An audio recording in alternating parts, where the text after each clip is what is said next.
উকিল লাগবে না, ব্যারিস্টার লাগবে না।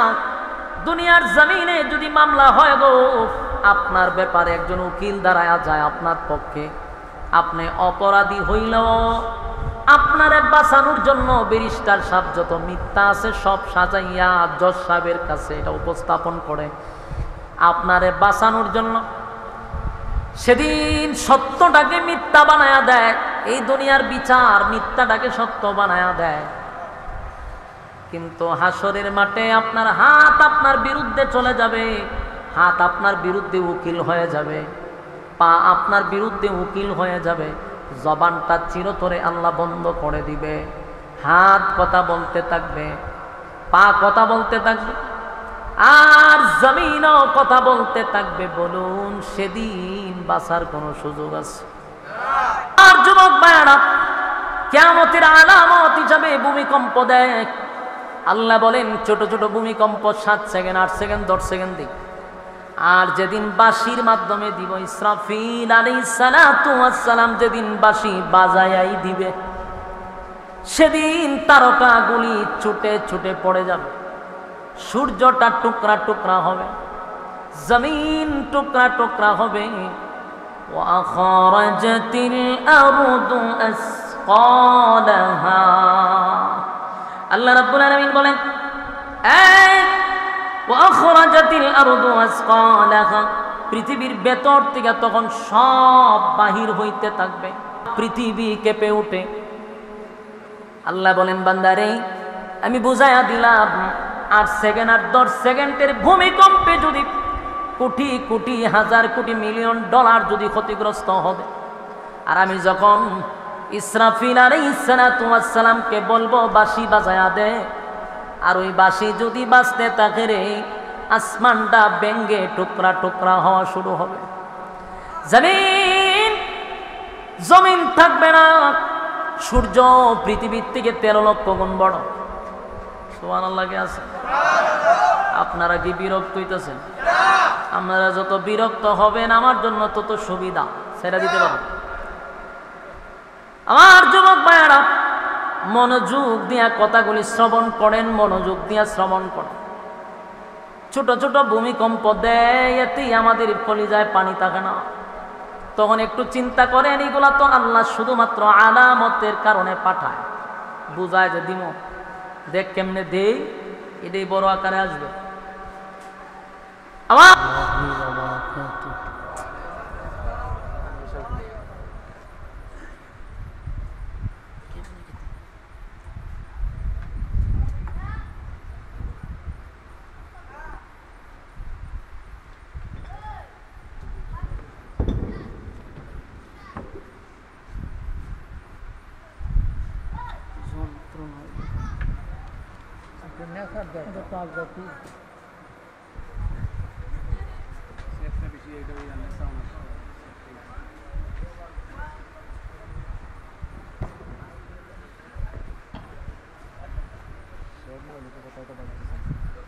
السلام عليكم ورحمة الله وبركاته.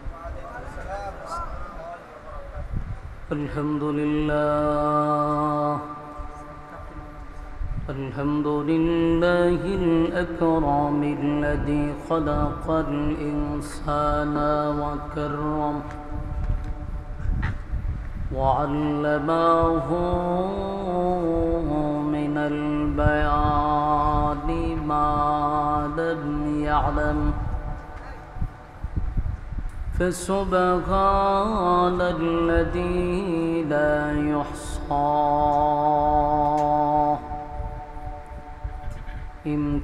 امتداده باللسان ولا بالقلم ونشهد أن لا إله إلا الله وحده لا شريك له وأشهد أن سيدنا وسندنا وحبيبنا ومولانا محمدا عبد الله ورسوله أرسله بالحق بشيرا ونذيرا وداعيا إلى الله بإذنه وسراجا منيرا أما بعد فأعوذ بالله من الشيطان الرجيم بسم الله الرحمن الرحيم إذا زلزلت الأرض زلزالها وأخرجت الأرض أثقالها وقال الإنسان ما لها يومئذ تحدث أخبارها بأن ربك أوحى لها يومئذ يشدر الناس أشتاتا ليروا أعمالهم فمن يعمل مثقال ذرة خيرا يره ومن يعمل مثقال ذرة شرا يره صدق الله العظيم درود شريف قرن اللهم صل على محمد وعلى آل محمد كما صليت على إبراهيم وعلى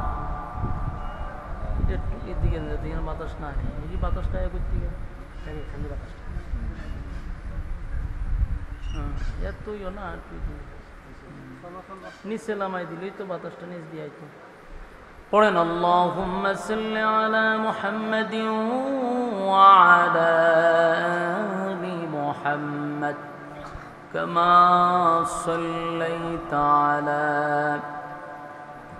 إبراهيم وعلى إنك حميد مجيد نور عرفان محبت دل میں بر دونوں عالم سے ہمیں کر بے خبر جلن تو نے دی ہے میرے دل میں یارب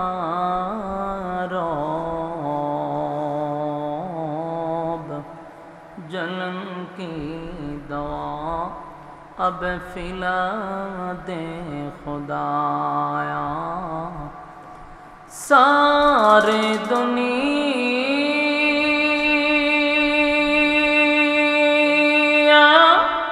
تھے کیا میں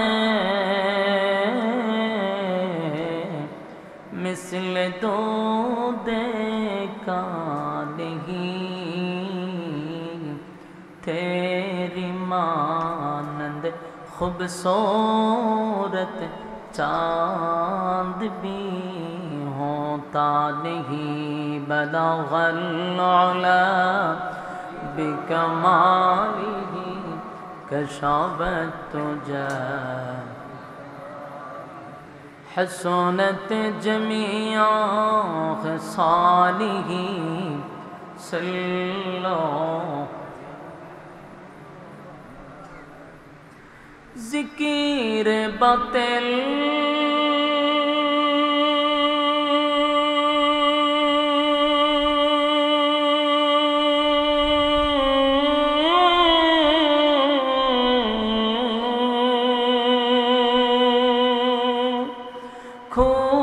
हटा दे दिल से रगत जिक्र में तेरे लगा दे रोज शाबिला इलाहा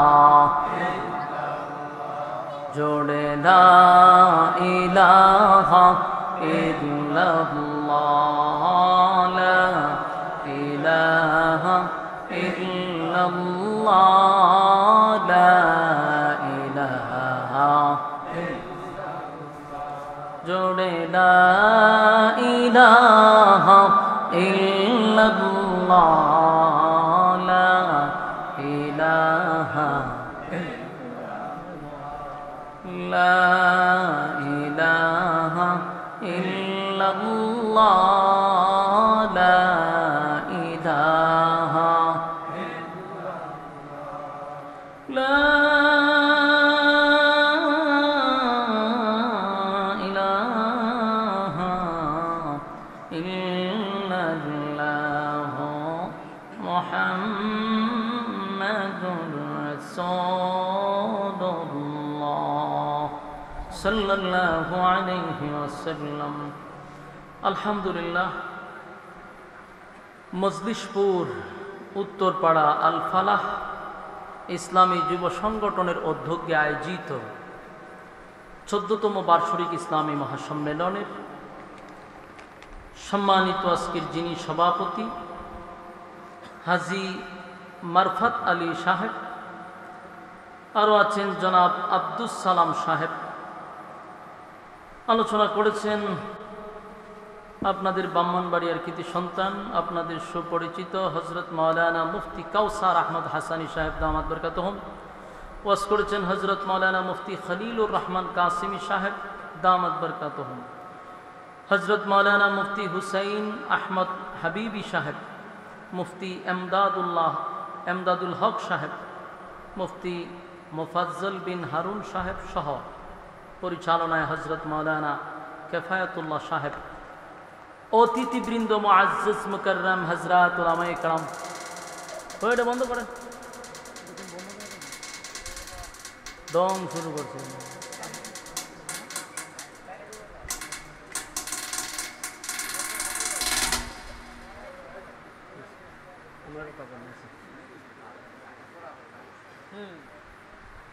এটা লাইনটা বন্ধ করে দাও। মুআজ্জাজ মুকাররম হযরত উলামায়ে কেরাম, উপস্থিত নওজোয়ান তরুণ যুবক ভাইরা, মুরব্বিয়ান আযম, মাইকের আওয়াজ যতটুকু দূরে যায় অবস্থানরত পর্দানিশী মা ও বোনেরা, সকলকে আমার অন্তরস্থল থেকে জ্ঞাপন করছি মোবারক। সবটুকুন শুকরিয়া আল্লাহ সুবহান মহিয়ান গড়িয়ান সর্বশক্তিমান আল্লাহ পাকের জন্য, যিনি অত্যন্ত দয়া এবং মায়া করে হাজারো মানুষের মাঝখান থেকে যাচাই এবং বাছাই করে নির্বাচিত করে পছন্দ করে মহব্বত করে ভালোবেসে সুস্থ অবস্থায় উলামায়ে কেরামদের সহবতে আসার এবং বসার যে তৌফিকটুকু রব্বে কারীম আপনি আমাকে দিয়েছেন, তাই সর্বপ্রথম শুকরিয়া আদায় করছি আলহামদুলিল্লাহ। লক্ষ কোটি দুরুদ এবং সালাম আল্লাহর সৃষ্টির প্রধান আকর্ষণ জনাবে মুহাম্মদুর রাসূলুল্লাহ সাল্লাল্লাহু আলাইহি ওয়াসাল্লাম। সম্মানিত সুধী, আপনারা আসতে পেরে বসতে পেরে খুশি না বেজার? যারা রাস্তায় দাঁড়ায় রয়েছে তারা বেজার, লক্ষণ খারাপ। অত্যন্ত গুরুত্বপূর্ণ একটা মজলিস হলো এই মজলিসটা। মেহেরবানি করে আমরা কেউ কথা না বলি, মনোযোগ দিয়ে শোনেন। এই জায়গাটা যতক্ষণ আপনি বসা থাকবেন গুনাহ না হওয়াটাই সম্ভব, কিন্তু প্যান্ডেলের বাহিরে গেলে গুনাহ হওয়াটা সম্ভব। তাহলে এটা গুনাহমুক্ত এবং গুনার থেকে নিরাপদ একটা জায়গা। আর যতক্ষণ আপনি বসা থাকবেন, নাজালাত আলাইহিমুস সাকিনা, উপর থেকে সাকিনা রহমত নাজিল হবে। এটা কি এরিয়ার ভিতরে না বাইরে? ভিতরে। তো যারা দাঁড়ায়া দাঁড়ায়া বিড়ি খাইতেছেন আর ওয়াজ শুনতেছেন, এদের জন্য না, প্যান্ডেলের ভিতরে বসতে হবে, তাহলে সাকিনা রহমত নাজিল হবে। আর আল্লাহ যাকে ভালোবাসে, মহব্বত করে, ওই সমস্ত বান্দাদেরকে এই সমস্ত দিনই মজলিসে বসায় রাখে। কথা বুঝিনি? আপনি আমারে ভালোবাসে বিদায় এখানে বসার সুযোগ করে দিছে। ভালো যদি না বাসতো, রাস্তাঘাটে ব্যস্ত রাখতো, আড্ডাতে ব্যস্ত রাখতো, বেহুদা সময় কাটাইতেন, পাগলের মতো ঘুরতেন। কিন্তু আল্লাহ ভালোবাসে এখানে বসেছে। এটা আল্লাহ আমাদের প্রতি এক নিয়ামত, আমাদের প্রতি আল্লাহর একটা দয়া। এই ফিতনা ফাসাদের যুগে মানুষ যেই সময়টাতে গুনাহের প্রতিযোগিতায় ব্যস্ত থাকে, কে কার থেকে বেশি গুনাহ করবে এটা নিয়ে ব্যস্ত, ঠিক এই মুহূর্তে আল্লাহ আপনি এবং আমার একটা দিনই মজলিসে উলামায়ে কেরামদের সহবতে বসার সুযোগ করে দিছে। এটা কত বড় নিয়ামত, বহুত বড় নিয়ামত। আল্লাহ যার কল্যাণ চায়, মালিক যার ভালো চায়, ওই বান্দাকে আল্লাহ দিনের কাজে ব্যস্ত রাখে। আলহামদুলিল্লাহ আসেনি তো কইলেন, এটি কইবেন। এই জন্য আপনি এবং আমারে আল্লাহ মহব্বত করে বিদায় দিনই মজলিসে বসার সুযোগ করছে। রাস্তাঘাটে, দোকান পাটে অনর্থক অকারণে নিষ্প্রয়োজনে বেহুদা যারা সময় নষ্ট করতেছেন, তাদের কাছে বিনয়ের সাথে বলবো, প্যান্ডেলের ভিতরে বসে যান।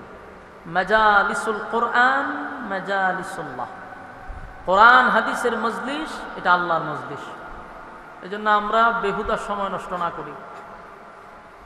আচ্ছা বলেন তো দেখি, আগামী কালকে আমি আপনি যদি বেঁচে থাকি, যদি বাচ্চা থাকি, আজরাইল যদি আমাদের সাথে সাক্ষাৎ না করে আর বাচ্চা যাই, তাহলে বেহুদা গল্প আড্ডা মারার সুযোগ আছে না নাই? আছে। তাহলে আপনি গল্প করতে পারবেন, আড্ডাও মারতে পারবেন। কিন্তু আগামী কালকে বেঁচে থাকলেও এখানে বসার সুযোগ আছে নি? তাহলে ব্যাককল, বুদ্ধিমান, বেফতা, ভুখা কারা কোন? যারা এরকম মজলিস পাওয়ার পরও বেহুদা সময় নষ্ট করতেছে। আমরার বাসায় কয় ব্যাককল, আর আপনারা বাসায় কি তা করবো? কইতো বাউন্ডারি বাসা একটা বেউপ কই না আপনারা? তুই দিল বেউপ, বেউপ না হইলে বলে, আরে তুই তো প্রতিদিন যেভাবে আড্ডা মারো সেটা তো কালকে মারতে পারবি। তোর যে খাসলত, তোর যে অভ্যাস, এটা কালকে করতে পারবি। কিন্তু কালকে বাচ্চা থাকলে এই মাহফিল তোর লেগে আর থাকতো না। তাহলে কত বড় ঠাডা পড়ছে এর কপালো, কথা বল না দি পড়ছিনি কপালো ঠাডা। ঠাডা না বললে এইরকম একটা মজলিস পাওয়ার পরে হে ঘুরায় বাউন্ডার মতো। এই জন্য নসিব যাদের ভালো এরা বসতে পারছে। আর কপালো ঠাডা বললে মাহফিল খাওয়ার পরেও ঘুরায়, আড্ডা মারে। এই জন্য বিনয়ের সাথে বলবো, প্যান্ডেলের ভিতরে বসে যাই এবং কথাগুলি শ্রবণ করব মনোযোগ দিয়ে। আমরা কথা না বলি, সবচেয়ে বিরক্তি হইলে একটা বক্তার জন্য যদি শ্রোতা আশেপাশে কথা কয়, এটা যিনি বলনেওয়ালা তার সবচেয়ে বিরক্তি। মেহেরবানি করে আমরা কথা না বলি। বর্তমান বিশ্বে এমন একটা অবস্থা, গোটা বিশ্বে যেখানে মানুষ গুনাহে লিপ্ত, গোটা বিশ্বের মুসলমান যখন আজকে নির্যাতিত, নিপীড়িত, লাঞ্ছিত, অপমানিত, ঠিক এই মুহূর্তে আপনারা বসছেন এখানে কিছু দ্বীনি কথা শোনার উদ্দেশ্যে। আল্লাহ রাব্বুল আলামিন শেষ পর্যন্ত ধৈর্যের সাথে শ্রবণ করার, বলনেওয়ালাকে ধৈর্যের সাথে বলার তৌফিক দান করুক, আমিন। আমার শরীরটাও বেশি সুস্থ না, অসুস্থ। অসুস্থ বলতে মাথায় ব্যথা। একটা মানুষের যদি মাথায় ব্যথা থাকে তাহলে সিল্লি দেওয়ান কেমনে? জোরে কথা বলি মাথার দাড়ি পড়ে। এই জন্য নিজেও অসুস্থ বোধ করতেছি। কিন্তু আপনারা কিন্তু সবাই সুস্থ। সুস্থতার নিয়ামত, এটা বহুত বড় নিয়ামত। আমরা ধৈর্যের সাথে কথাগুলি শ্রবণ করি। সম্মানিত শুধু আমি আপনাদের সামনে কোরআনের ৯৯ নম্বর সূরা, এই সূরাটা আপনাদের সামনে তেলাওয়াত করছি। ৮টি আয়াত আছে সূরাটার ভিতরে। এবং একটা রুকু আছে। এই সূরাটা 30 পাড়ায় অবস্থান, নাম্বার দিক দিয়ে 99 নম্বর। সূরাটার নাম হলো সূরা জিলজাল। এর বাংলা অর্থ হইল ভূমিকম্প। বলুন বাংলা অর্থ কি? এটার নাম ওই ভূমিকম্পের সূরা। এই সূরাটাকে বলা হয় সূরাতুল জামিআ। এর মানে হলো সব কিছু এটার ভিতরে আছে, দুনিয়া আখিরাত উভয় দিক এটার ভিতরে আল্লাহ ঢুকাই দিছে। এই সূরাটা আমরা যদি আলোচনা করি, প্রথম দিক দিয়ে জানতে হবে সূরাটা কেন নাজিল হলো। নাজিল হওয়ার তো কারণ থাকে। এই সূরা নাজিল হওয়ার পিছনে কারণটা ছিল, বেঈমানরা রাসূলের কাছে আয়েশা বলতো যে কিয়ামত হয় না কেন? আপনি যে বলেন কিয়ামত হইব কিয়ামত হইব, হয় না কেন? এরা রাসূলের কাছে জানতে চায় কিয়ামত হয় না কেন। তাহলে এর উদ্দেশ্য কিয়ামত হয়ে যেত, ধ্বংস হয়ে যেত। কিয়ামত তার এত সহজে হবে না। আর কিয়ামতের আলামত তো আল্লাহ রাসূল বইলা দিছে। সবচেয়ে বড় আলামত হইল রাসূল দুনিয়াতে আসছে, এটাও কিয়ামতের আলামত। কারণ নবুয়তের দরজা বন্ধ, এটা একটা আলামত। তো আমাদের জানতে হবে কিয়ামত কখন হবে। ততক্ষণ না পর্যন্ত কিয়ামত হবে না যতক্ষণ না পর্যন্ত মুসলমানরা ইহুদিদের সাথে যুদ্ধ না করবে। আমার কথা বুঝো? এই বুঝলে হা না কইেন। ইহুদিদের সাথে আমাদের যুদ্ধ করার দরকার আছে নি? এদের যে মেরে লিত, এই জন্য হেরে কে গেছে, আমি কেন মারছি তোমরা বুঝে যাও। ইহুদি জাতি এত খারাপ। ইহুদি ইসরাইল যেটা আমরা বলি, ইসরাইল কিন্তু মূলত যেখানে আমরা আজকে যুদ্ধ দেখতেছি বাইতুল মুকাদ্দাসকে কেন্দ্র করে, এই জায়গাটা অত্যন্ত বরকতের জায়গা। আল্লাহ রাসূল বলেছেন যে এই এরিয়াটা বরকতি।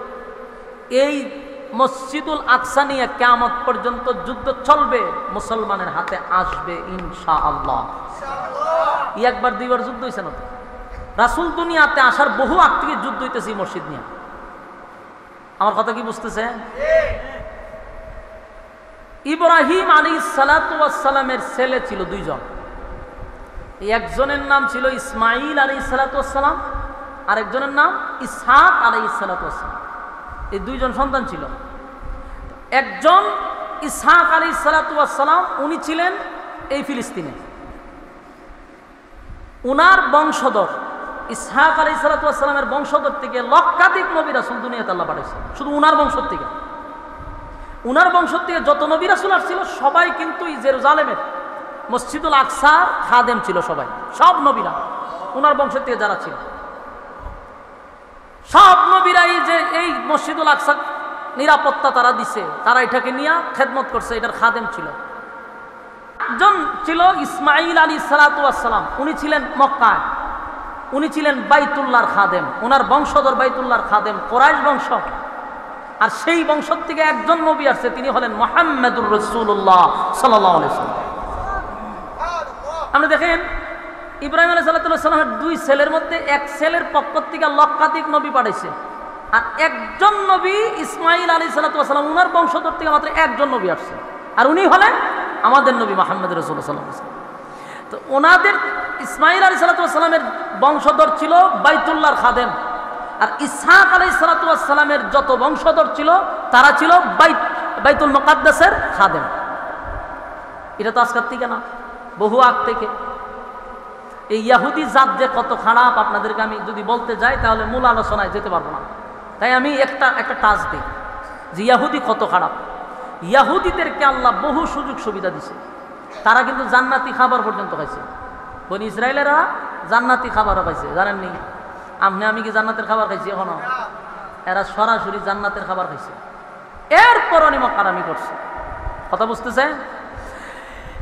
মুসা আলাইহিস সালাতু ওয়াস সালাম যখন তাদেরকে নিয়ে ফেরাউনের ধ্বংস হওয়ার পরে তাদেরকে নিয়ে যখন এই ফিলিস্তিনে রওনা দিবে, মাঝখানে বিশাল একটা মরুভূমি। এই মরুভূমি আসার পরে এখানে খাবারের কোনো ব্যবস্থা নেই।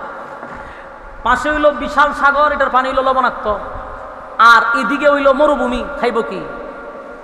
এখন তাদের পেটের খিদা। মুসা আলাইহিস সালাতু ওয়াস সালাম আল্লাহর কাছে দোয়া করছে, আল্লাহ জান্নাতি খাবার তাদের জন্য পাঠাইছে, মান্না ওয়াস সালওয়া, তাদের এই খাবার পাঠাইছে জান্নাত থেকে, খাইছে। জান্নাতি খাবার তাদের জন্য পাঠানো হয়েছে, পেট কইরা খাইছে। খাওয়ার পরে হয় মানে এক খাবার আমরা ভালো লাগে না, তোমার আল্লাহ রেখো খাবারের সিস্টেম পাল্টাই দিতে না।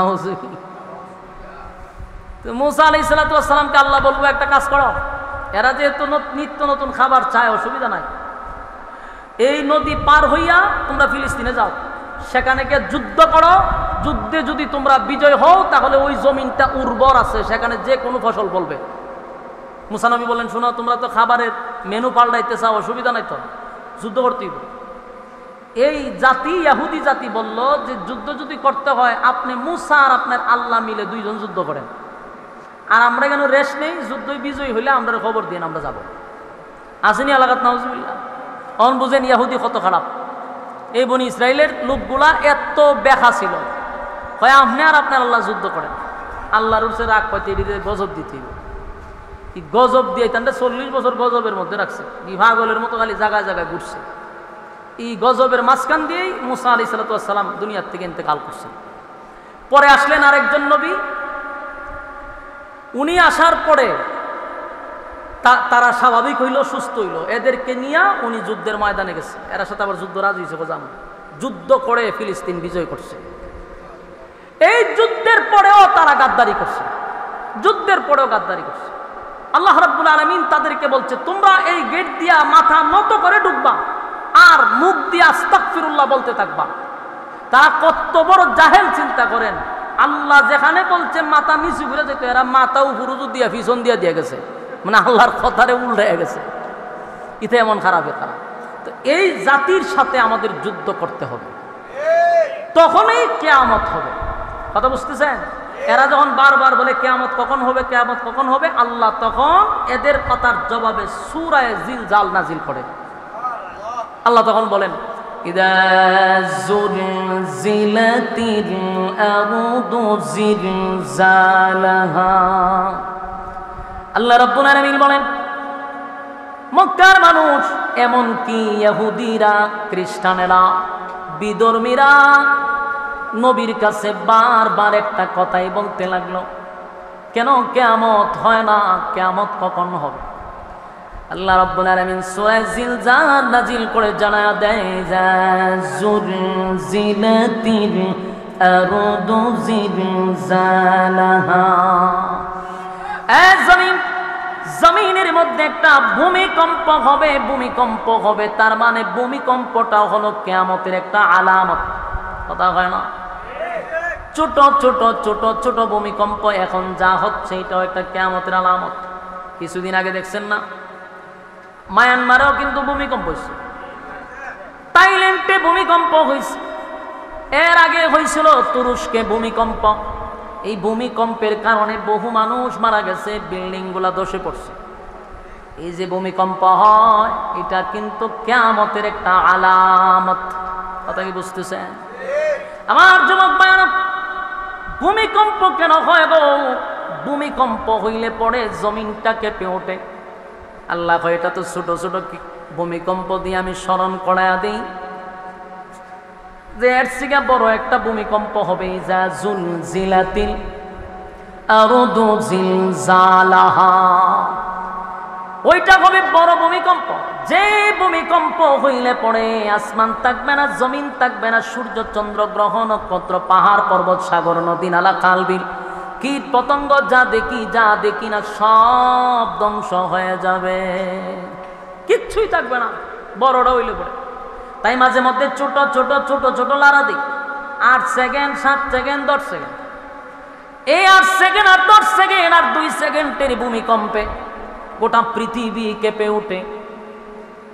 আল্লাহ বলেন, বান্দারে আমি বুঝাইয়া দিলাম, 8 সেকেন্ড আর 10 সেকেন্ডের ভূমিকম্পে যদি কোটি কোটি হাজার কোটি মিলিয়ন ডলার যদি ক্ষতিগ্রস্ত হবে, আর আমি যখন ইসরাফিল আলাইহিস সালাতু ওয়াস সালামকে বলবো বাঁশি বাজায়া দে, আর ওই বাঁশি যদি বাজতে থাকে রে, আসমানটা ভেঙে টুকরা টুকরা হওয়া শুরু হবে।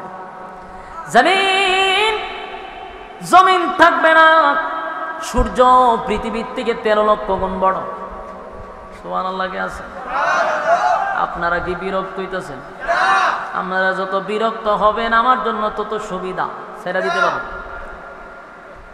আমার যুবক ভাইয়েরা, মনোযোগ দিয়া কথাগুলি শ্রবণ করেন, মনোযোগ দিয়া শ্রবণ করেন।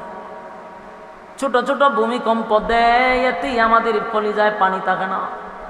তখন একটু চিন্তা করেন, এগুলা তো আল্লাহ শুধুমাত্র আলামতের কারণে পাঠায়, বুঝায় যে দিমো দেখ কেমনে দেই, এটাই বড় আকারে আসবে। আমার যুবক ভাইয়েরা, কিয়ামতের আলামত হিসাবে ভূমিকম্প দেয়। আল্লাহ বলেন ছোট ছোট ভূমিকম্প 7 সেকেন্ড, 8 সেকেন্ড, 10 সেকেন্ড দিই। আর যেদিন বাঁশির মাধ্যমে দিব, ইসরাফিল আলাইহিস সালাতু ওয়াস সালাম যেদিন বাঁশি বাজায়াই দিবে, সেদিন তারকাগুলি ছুটে ছুটে পড়ে যাবে, সূর্যটা টুকরা টুকরা হবে, জমিন টুকরা টুকরা হবে। ওয়াখরাজাতিল আরদু আসকালাহা। আল্লাহ রাব্বুল আলামিন বলেন,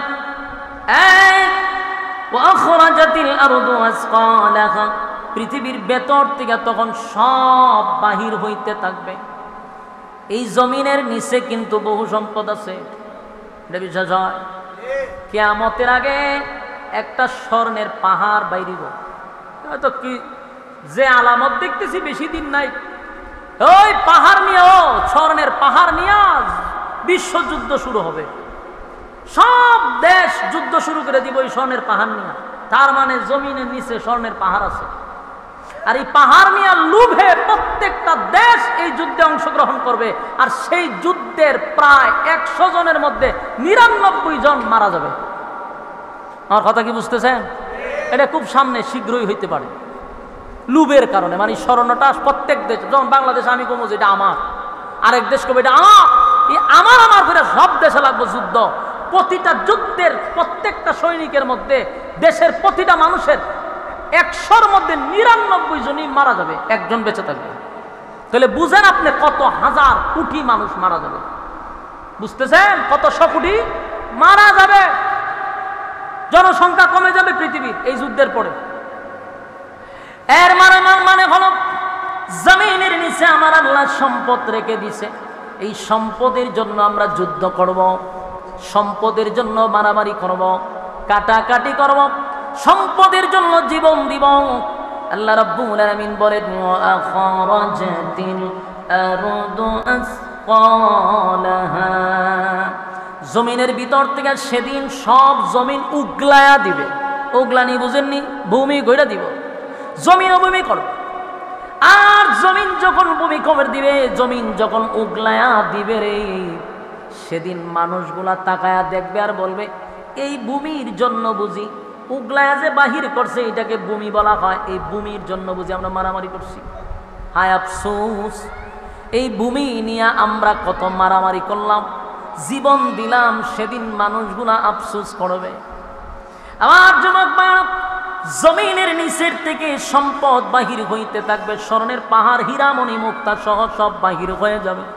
মানুষ আফসোস করে বলবে, ওয়াকালাল ইনসানু মা লাহা, মানুষ বলা বলি করতে থাকবে, হায় জমিন তোমার কি হয়ে গেল, হায় কি হয়ে গেল, জমিন উগলায়া দিচ্ছে এই সম্পদ, আর এই সম্পদের জন্য আমরা কত মারামারি হানাহানি। যেমন আজকে একটা নিউজ দেখলাম, ভিডিও দেখলাম, 2টা ছেলে সম্পদের জন্য বাবাকে মারতে মারতে একবারে মাইরি ফেলাইছে। যে মারছে তার কপালে দাগও আছে, মানে নামাজ পড়ে, আবার মাথায় টুপিও আছে। 2টা ছেলে সম্পত্তি লেখে না দেওয়ার কারণে বাবারে ভিড়ায় মেরে লিছে। এগুলো কিয়ামতের আলামত। মা সন্তানকে হত্যা করতেছে। আমরা জাহিলিয়তের যুগের কথা শুনছি, বর্বরের যুগের কথা শুনছি। বর্তমান যেই বর্বর যত জাহিলিয়ত অতীতের সবগুলাকে হার মানাইছে। দেখেন নাই নিউজ? জাহিলিয়তের যুগে আমরা পাই নাই যে মার হাতে শিশু হত্যা হয়েছে, এই জাহিলিয়তের যুগে ছিল না। বাবার হাতে হত্যা হয়েছে কিন্তু মার হাতে ছিল না। আর এই 2024-25 সালে মার হাতে সন্তান হত্যা হচ্ছে। তাহলে এখনকার বর্বরতা আগের বর্বরতারে হার মানাইছে। কিয়ামতের আলামত। আমার যুবক ভাইয়েরা, তাই আমি বলবো এই ভূমিকম্প থেকে আমাদের বাঁচার দরকার আছে। কথা হয় না? ভূমিকম্প কেন হয়? জমিনে যখন পাপাচার বেড়ে যায়, জমিনের মধ্যে গুনাহ বেড়ে যায়, গুনার কারণে, পাপাচারের কারণে জমিনের মধ্যে ভূমিকম্প হয়। আর কথা কি বুঝতেছে? আপনারা ভেঙে মনোযোগ আসেনি না? সাইডা দিতাম কেটা কেটা মনোযোগ আছে? হাত তুলে,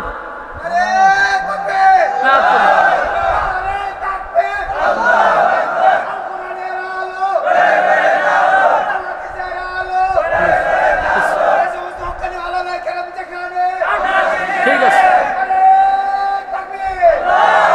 হাত তুলেন, হাত তুলেন, কারণ কর্মসূচি আছে। আপনারা যারা হাত তুলছেন বলেন ইনশাআল্লাহ মোনাজাতের আগে আমরা লড়তেছি না। হ্যাঁ, ওয়াদা। তোমার হাত তুলে না কা? ওয়াদা। আতলাম মানে আতলাম কোন চান? ওয়াদা বর খেলাপ করা এটা কিসের খাসল? মুনাফিক। হ্যাঁ, তখন যদি আপনারা এখান থেকে একজন উঠুন, তা আপনারা মিছিল দেওয়া শুরু করবেন যে মুনাফিক যায়, মুনাফিক যায়।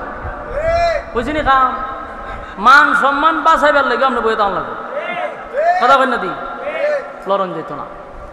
আর আরেকটা কথাও শুনেন, প্রত্যেকটা মানুষের সাথে শয়তান থাকে, এটা বিশ্বাস হয়নি আপনারা? আমার সাথে আছে, ওই হুজুরের সাথে আছে, বরং আপনার সাথে যদি থাকে 5টা, তে আমার লোক আছে 10টা, বেশি থাকে, বেশি থাকে। এটার কারণ আছে, কারণটা আপনারা হওয়া দরকার আছে, নাহলে কইবেন হুজুরের সাথে বেশি শয়তান থাকে। তার একটা কারণ হলো আপনার সাথে যদি একটা থাকে, এই একটা শয়তানে আপনারা যা করতে পারে 10টা শয়তান আপনারা এতটুকু করাইতে পারে না। যেমন আপনার সাথে এক শয়তান থাকে, হ্যাঁ আপনারা রাস্তার দ্বারা খারাপ করে খারাইয়া মুতাই লাই, হঠাৎ করে হারিয়ে মুতা চলবে। এর সাথে শয়তান একটা, কিন্তু হারিয়া মুতা দেয়। আর আমার লগে শয়তান 10টা কেড়ে 10 লক্ষ থাকলো, আমার কি হারিয়া মুতাইতে পারবো? এখন বুঝালাই হুজুরের সাথে 10টা কেড়ে থাকে, কারণ 10 শয়তানে মিললেও হারিয়া মুতাই তারা না। আর এক শয়তানে আপনার ফ্যান করলে হারিয়া মুতাইলা। বাস্তব না বাস্তব? বলি শয়তান প্রত্যেকের সাথে আসে। এখন যে আপনারা এই জায়গাটাতে বসছেন, তাহলে আপনার খানদের শয়তান গেল কো? হ্যাঁ গেছে না, কিন্তু এখানে বসতেও পারছে না। তাহলে আছে কোথায়? পাশে দাঁড়ায় আছে, এরিয়ার বাহিরে। হ্যাঁ কথা কই না? প্রত্যেকের গাড়ের যে শয়তান, এটা এরিয়াতে দাঁড়ায় দিছে চতুর্দিকে গুলইয়া, কিন্তু এখানে ঢুকতে পারতেছে না। তো এইখানে দাঁড়ায় কি বসে রয়েছিনি? এখানে দাঁড়ায় রিমোট দিয়ে আপনারা কন্ট্রোল করতেছে, যে কোনো রকম রিমোটে ধরে যদি উঠতে যান গা, বুঝবেন যে এর উপরে বোর করে লিছে। কথা বুঝ, যে উঠে আপনিও বুঝে নেবেন যে খামাই গেছে, ওখান থেকে রিমোটে কন্ট্রোল করছে, হেরে বর করছে। আর শেষ পর্যন্ত যদি বসে থাকে, তো শয়তান ব্যর্থ হইয়া, লজ্জিত হইয়া, জুতার বাড়ি খাইয়া হে যাবে গা, তবে ভাবলাম না। আর যদি আপনি উঠতে যান গা, তাহলে এত সার্থক। আর মানুষে ছায়া দেখবো, আপনি যদি উঠতে যান, কইব যে মানুষে কইব যে বর করে লিছে। অন আপনি উঠতেন, বারবার যে উঠেন, অন ছায়া থাকবো মানুষ আপনি উঠলে। এমন জায়গা নিয়ে দিছি। এখন একদিকে মুনাফিকের স্লোগান হইব, অন্যদিকে শয়তানে বর করছে, তাহলে আর উড়াউড়ি নাই। একটু সময় আমারে কথা কইতে দেন, লম্বা আলোচনা করার আমারও সুযোগ নাই, মাথায় ব্যথা করতেছে। এখন যদি আপনারাও উড়াউড়ি লক্ষণ বাড়ান, সেখানে গুতাগুতি করেন, সেখানে কথা কয়, তাহলে কথা বলার আগ্রহ থাকবো? মনোযোগ দিয়ে শুনেন, প্রত্যেকটা মানুষ মৃত্যুবরণ করবো, এতে কোনো সন্দেহ আছে? আমরা মরতেইব। মরার আগে মরণের প্রস্তুতি নেওয়ার দরকার আছে নি? গুনাহ থেকে আমরা বেঁচে থাকতে হবে। এখন যে ভূমিকম্প হয় মাঝে মধ্যে, কেন হয়? এগুলো আমাদের হাতের ফসল, আমরার কামাইগুলা। ভূমিকম্প ওই জমিনই হয় যেই জমিনে সবচেয়ে বেশি পাপাচার হয়। আপনি মায়ানমার দেখছেন, থাইল্যান্ডে দেখছেন ভূমিকম্প হয়েছে, এখানে কি সব আল্লাহর ওলিরার মাঝখানে দিয়েছে ভূমিকম্পী? তো ভূমিকম্প কেমন হয়েছে? আকাম কোকামের PhD চলে।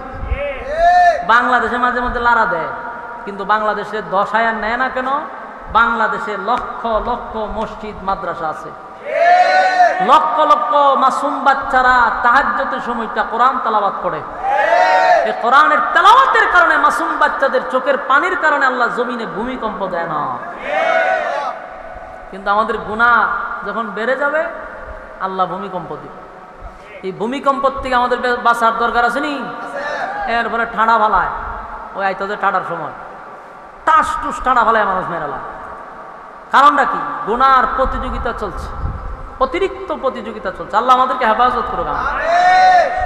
এই জন্য আল্লাহ বলেন ইযা যুলজিলাতিল আরদু জিলজালাহা ওয়া আখরাজাতিল আরদু আসকালাহা ওয়া ক্বালাল ইনসানু মা লাহা। আল্লাহ রাব্বুল আলামিন বলেন আমি কিয়ামত তখনই দিব যখন মানুষ এমন একটা পর্যায়ে যাবে আর দুনিয়াতে আল্লাহ বললে বলা একজনও থাকবে না, সব জায়গায় শুধু গুনাহ আর গুনাহ। আল্লাহ তখন ইসরাফিল আলাইহিস সালাতু ওয়াস সালামকে বলবে, ইসরাফিল রে, যেই জমিন আমি বানাইছিলাম বান্দার আমার গোলামি করবে, আমার কুদরতি পায়ে সেজদা দিবে, আজকে সেই জমিনে গুনাহের প্রতিযোগিতা চলছে। সেই জমিনের মধ্যে পাপাচার চলতেছে, জেনা বেবিচার বেড়ে গেছে। কিয়ামতের আলামত হলো সমাজে জেনা বেবিচার বেড়ে যাবে। মানুষ একটা পর্যায়ে এটা মেনে নিবে, একজন আরেকজনের সামনে আগাম কোগাম করলেও এটারে মাইন্ড করবে না। এটা বাস্তব না বাস্তব? ওখানে গ্রামগঞ্জে যেমন তেমন, শহরে গেলে এখন এটা চলতেছে। শহরে একজনের সামনে আরেকজনের কাহিনী চলতেছে, মানুষ এটা মাইন্ড করে না, কয় এটা এনজয়। নাউজুবিল্লাহ। সুশীল সমাজরা কয় এনজয়। যত দিন যাবে পাপাচার বাড়বে, রাস্তাঘাটে জেনা বেবিচার বেড়ে যাবে।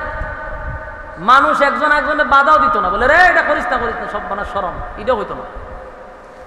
তখনই আল্লাহ জমিনের মধ্যে যা যুলজিলাতিল আরদু জিলজালাহা, ভূমিকম্প দেওয়া শুরু করবে। আর ইসরাফিল আলাইহিস সালাতু ওয়াস সালামকে বলবে বাঁশি বাজায়া দাও। এই বাঁশি দুনিয়ার কোনো বাঁশি নয় গো, এটা এমন একটা বাঁশি যে সিংহায় ফুঁক দিলে পড়ে এটার সুর খালি বাজতেই থাকবে, বিকট থেকে বিকট হইতে থাকবে, এটা বন্ধ হবে না। যত সময় যাবে তত খালি বিকট থেকে বিকট হবে। কতটা বিকট হইলে পড়ে, কতটা ভয়ঙ্কর হলে পড়ে আসমানের তারকা পর্যন্ত ছুটে ছুটে পড়তে বাধ্য হবে। মানে বুঝেন কতটা বিকট? এতটা বিকট হবে কোনো প্রাণীকুল বেঁচে থাকবে না, এটার আওয়াজে সব মরে যাবে। এত ভয়ানক আওয়াজ হবে। আর এটা খালি সময় যত যাইব এটা খালি বাড়বই, বাড়তে বাড়তে বাড়তে সব ফাড়া শুরু করে দিবে।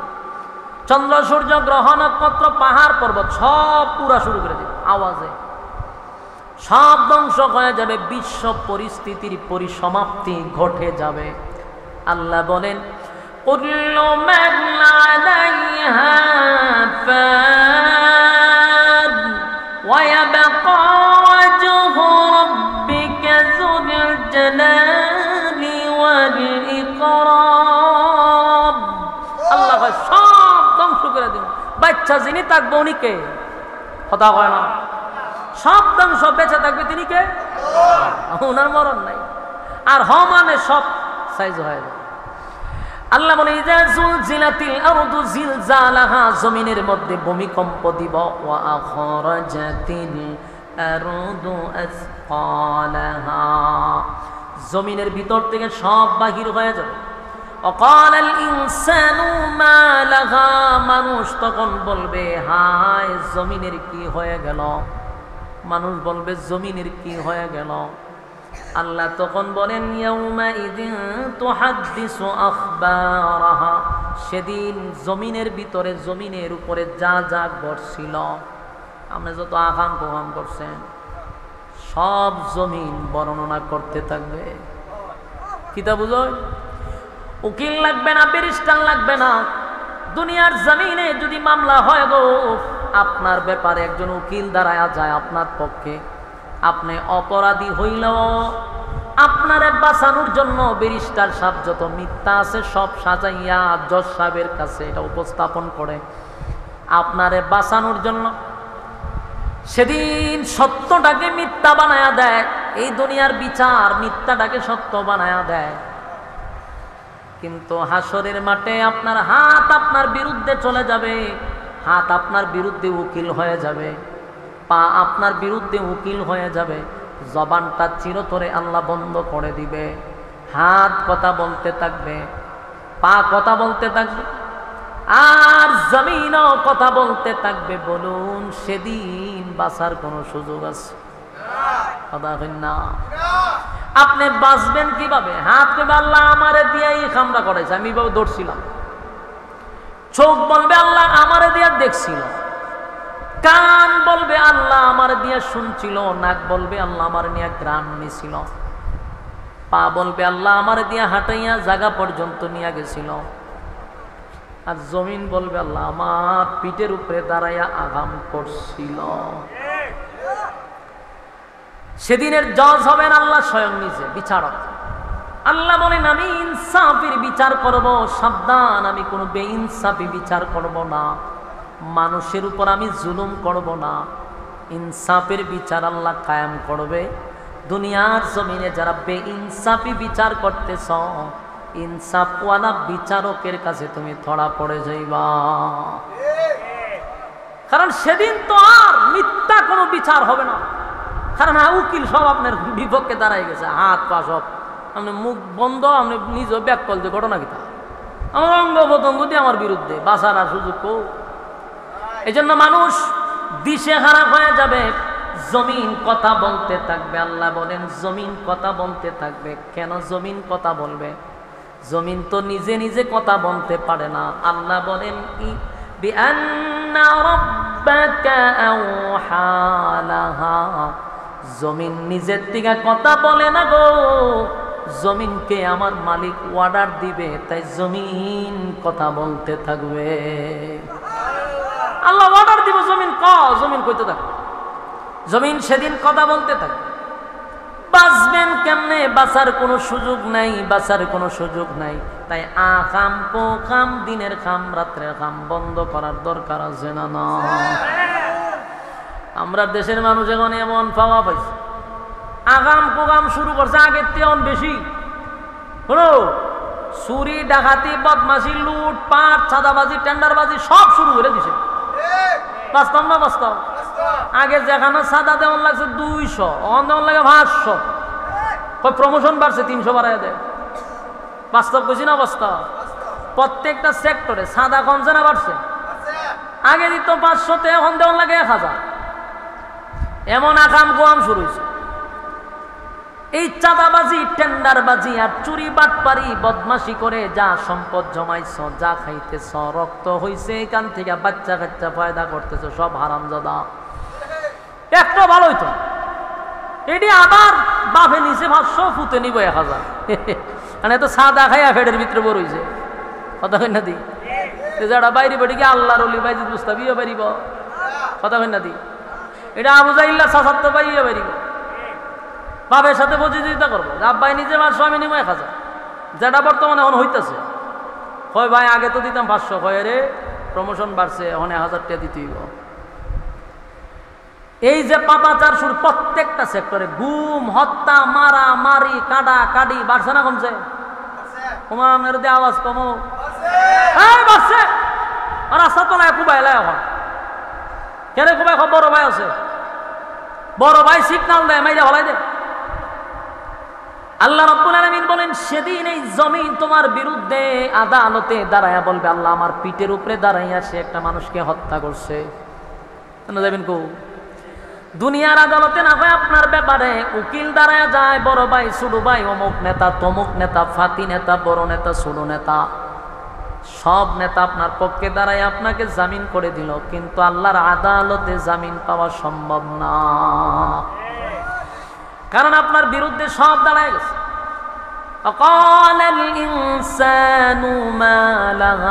মানুষ বলবে জমিন তোমার কি হয়ে গেল, এইভাবে আমাদের বিরুদ্ধে দাঁড়ায় গেল।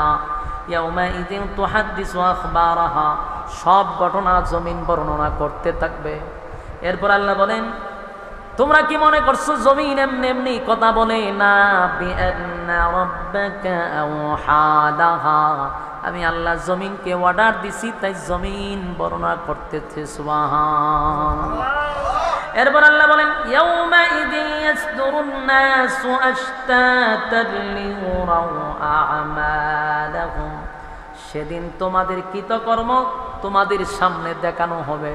তোমরা যা কিছু করছো ভালো কাজ হোক আর খারাপ কাজই হোক, বেইনসাফি করবে না, তোমাদের সামনে সব প্রকাশ করা হবে।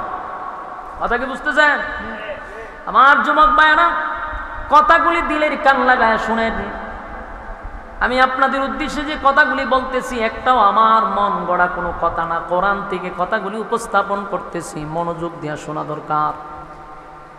আমি আপনি যা করছি, যেমন আজকে আপনি এখানে বসছেন, ওয়াজ শোনার লেগে বুঝছেন না, এটাও ভিডিও ফুটেজ আছে। জিব্রাইল ও ফেরেশতাদের মাধ্যমে আল্লাহ এটা ভিডিও করে রাখছে। যেমন এই যে কিরামান কাতিবিনা আমার ভিডিও করতেছে না, তখন আমি যা করতেছি সব উঠতেছি এটার ভিতরে। আমি হাত এমনি দিছি, এমনি নিছি, ইটাও উড়ে। কথা বল না দি, আমি যা কথা কইতেছি ইটাও উড়ে। কারণ কালকে যদি কই ভাই আমি তো হাত ইরম ইরম করছি না, বলুন তো দেখি বাসার উপায় আছে আমার? যদি কই করি নাই, বলি নাই, এরা কবে দেখেন কিতা করছে, তা আমি আর বাসার উপায় আছি না? তা আপনি যেখানে বসে রয়েছেন এটারও ভিডিও করা হচ্ছে কুদরতি ক্যামেরা দিয়া। সেদিন যেদিন কিয়ামতের কঠিন ময়দানে কেউ কারো হবে না, কেউ কারো হবে না। কিয়ামতের মাঠটা বড় ভয়ঙ্কর, কেউ কারো হবে না। মা সন্তানের পরিচয় দিবে না, সন্তান বাবার পরিচয় দিবে না, বাবা সন্তানের পরিচয় দিবে না। ইয়াউমা ইয়াফিরুল মারউ মিন আখিহি ওয়া উম্মিহি ওয়া আবি ওয়া সাহিবাতিহি ওয়া বানি। কিয়ামতের কঠিন ময়দানে এই কেউ কারো হবে না। মা সন্তানের সামনে দাঁড়াইয়া একবারও বলবে না এটা আমার সন্তান। মা ভালো করে চিনবে আমার কলিজার টুকরা সন্তান, কিন্তু পরিচয় দিল না।